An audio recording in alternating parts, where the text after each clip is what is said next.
Of an undefeated season hanging in the balance. The Warrior football team looked to one of its seniors to keep their hopes alive, and no, it was not Colt Brennan. This will be a 49-yarder for the tie. Snap good. Kick on the way. Plenty of leg, and the kick is good. Dan Kelly nails it from 49, and we're going to overtime. In OT, Colt Brennan from 7 yards out. He hits Jason Rivers, and Hawaii takes the lead by 7. La Tech would score 2, and Colt uses the ostrich head in the sand trick to not look at the game. And rather than going for the tie, they elect to go for 2, but Gerard Lewis comes through with the big defensive play, and Hawaii escapes Louisiana with a 45-44 win. It was real big, man.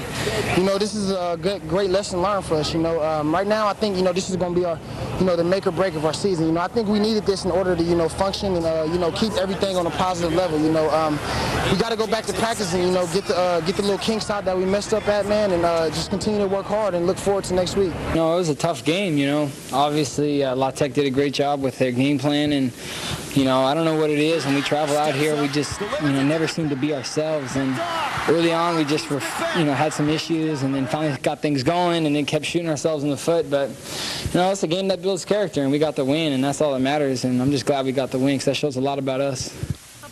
The AP released their latest poll. The top doesn't change with USC and LSU in the same spots, but the bottom of the poll does. Boise State went from 22 to out of the top 25, and the Warriors dropped from 20th to the 24th spot. And don't forget, following the 10 o'clock show tonight, we got the June Jones Show. Liz Chun is on the mainland following the team, and we'll have reaction from June and players on their game against Louisiana Tech. In fact, here's a little preview.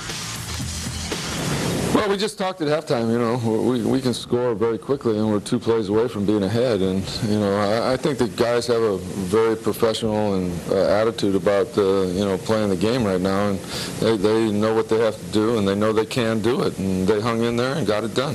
A lot of the players said you use that time also to tell them that if you want to define this season, here's your opportunity. Yeah, no, I said at halftime that, I wouldn't really want to have it any other way on the road coming from behind. That kind of builds the character that you need, and this game will go a long ways to building that character to make us good.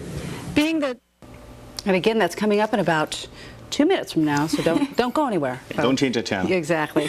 Is there any doubt in your mind that they went down in the polls because it was such a tight game? Is that the reason? I think it was partially that, and also due to the fact that Louisiana Tech, they weren't very highly touted coming in. So, they should have been blown out, and I think that's why they dropped. All right, we'll take a blowout next time. Absolutely. All right, thanks a lot, Mike. And